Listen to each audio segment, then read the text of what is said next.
Peace, Father, and always. This is your brother, the angel snuffing up 7. I am the mighty, mighty, mighty one. Okay, we're just going to be a little informal. I just want to bring something to you that I had on my mind. Just wanted to share it with you, something to talk about. And I would like to talk about Caucasian people. Not all white people, not all Caucasian people, but the reason why we have the problems that we do is because of this mentality, because of this attitude. And since many Caucasian people, their best friend is the dog, then I want to use a dog, a situation with a dog as an example. Okay, when I was young and ignorant and didn't know no better, it was a thrill and it was fun for me to kick stray dogs down the street. It was fun for me to throw rocks and take my BB gun and shoot stray dogs. I got a thrill. Now listen to me. I got a thrill out of hearing the dog holler in hurt and pain. I was an ignorant child. I didn't know no better. And I was entertained by hurting another creature. As I grew a little older, and when I started to really think about it, because people were doing the same thing to me. They were throwing rocks at me. They were making mockery of me. And then I began to think, the same thing I'm doing to this little dog, these people are doing to me. They are making fun of me because of my color. They are making fun of me because I'm a nerd and I'm a little sissy and whatever. And I began to think about it as a child. And I knew I had to stop doing what I was doing to these stray dogs. Not only did I stop doing what I was doing to the stray dog, but now I felt I was obligated to show these stray dogs, these poor little animals that I was hurting, I had to show them I was no longer that type of person. I had built so much fear in these dogs, as soon as they saw me, they would run for their life. So now, I had to go out and try to show these poor little animals that I no longer meant them any harm. So I would bring them food, and I would not chase them. I would try to make noises to try to let them know that I'm no longer a threat. Feed them and put water out for them. Do whatever I can to earn their trust. Because at one time, I wanted to hurt them. Now I want to love them. Now I want to care about them. I'm going all out of my way. Of course, the dog don't want to trust me. I beat them up, throw rocks at them, shot them with BB guns and all this. It took a long time to gain their trust. And who knows if I was sincere. Even an animal knows this person could be trying to trick me to get me close enough so they could throw a rock or shoot me with a BB gun. So the burden falls on me. The burden does not fall on the poor little animal. The burden of showing that you have changed your ways does not fall on the victim. It falls on you. So what I'm saying to Caucasian people right now, you want to get angry at black folks because they don't trust you. You want to get angry at black folks because they call y'all devils. Well, some of you are still throwing rocks. Some of y'all are still shooting us with BB guns. You're not going out your way to show that you've changed. If we don't take your word, because we don't really see your actions, because you're giving out scraps while you still living in luxury, and you still run every damn thing, and we still are in an inferior position. So you're not doing anything to gain our trust. You think you're supposed to come to us and smile and skin and grin, and we are supposed to say, oh, wow, they changed. Some Negroes might do that, but anybody with any type of sense looking at this situation can see that the majority of you have not changed. You have not changed. I give you further example. These liars, these Caucasian people in power, when they first began to bomb Libya, the home of Colonel Muammar Gaddafi, they said we are there to stop him from slaughtering his own people.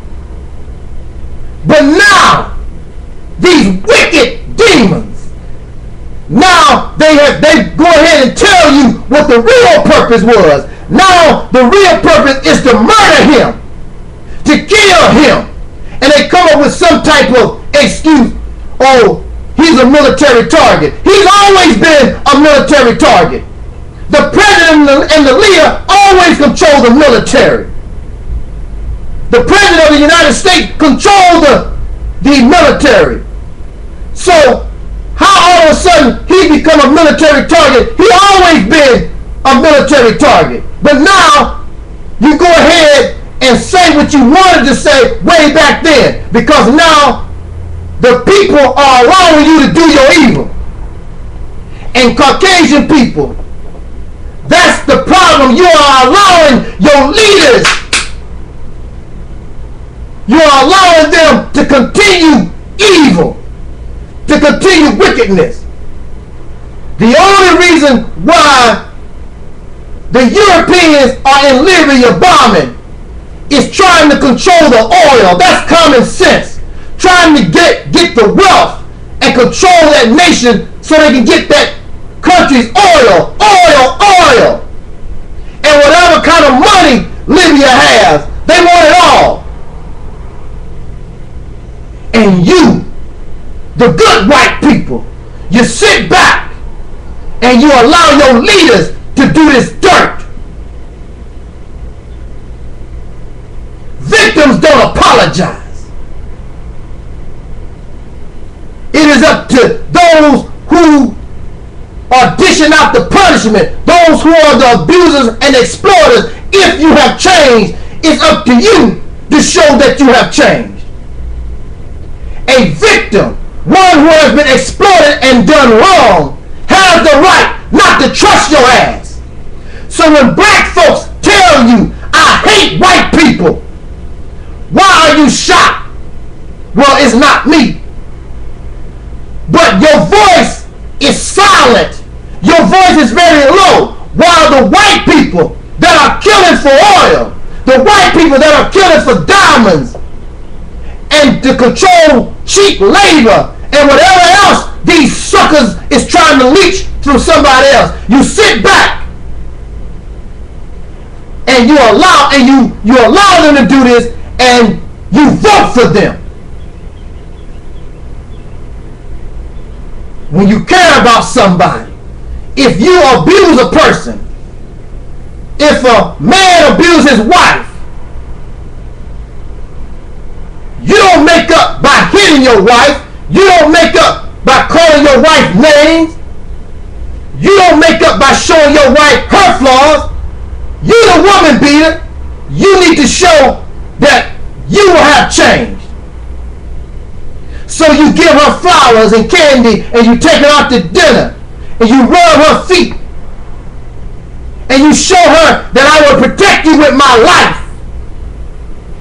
If you are a criminal and you're looking for a job, something that you care about, you want to show them that I'm not a criminal any longer. So you go to the job and you work as hard, and you want them to see that I'm a hard worker and that you're honest. Because I need a job. I'm an ex-felon. I'm an ex-convict.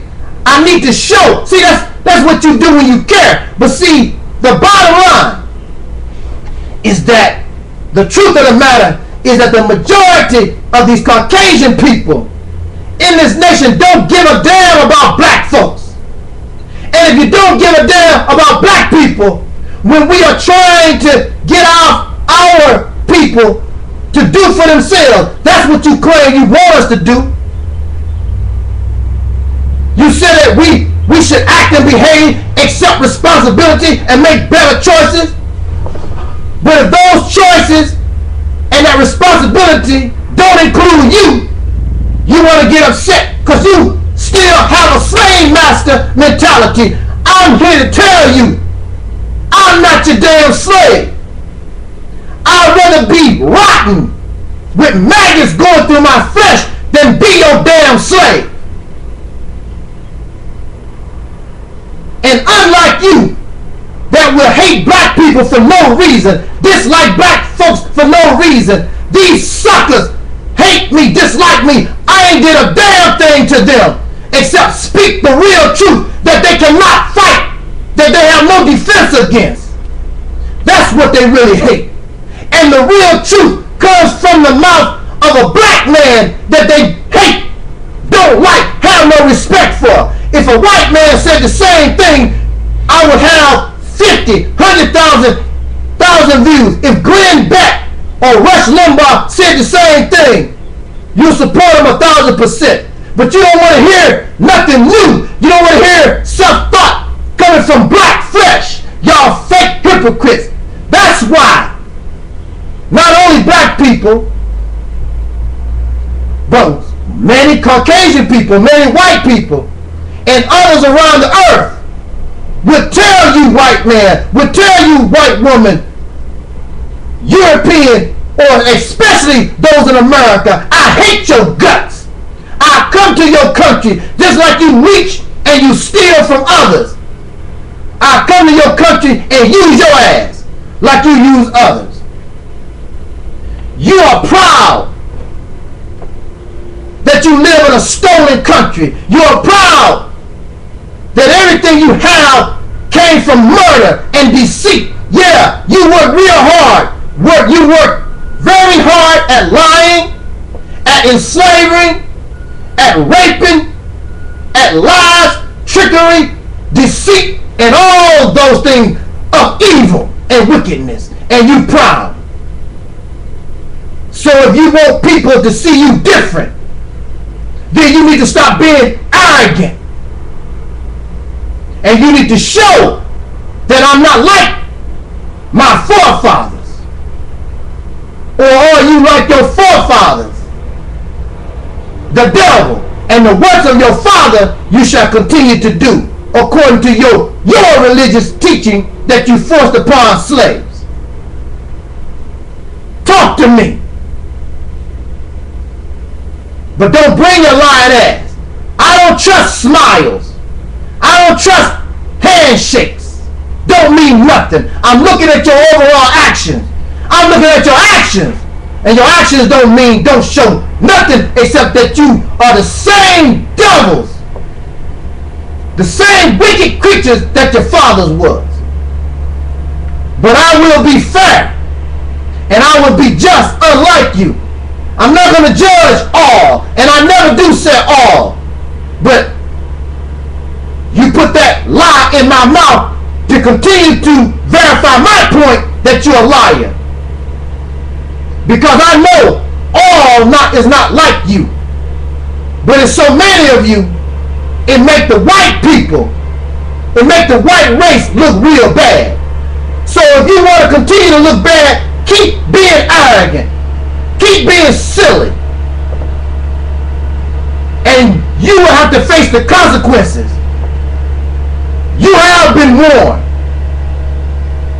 That's why the world that you built is going to hell and it's falling down little by little. And you can steal all the oil, kill all the people you want. It's not going to save you. Thank you for listening. Jot down your comments. My time is out. This is your brother Talik Ibn Ra. This was and is the Realities Temple on earth.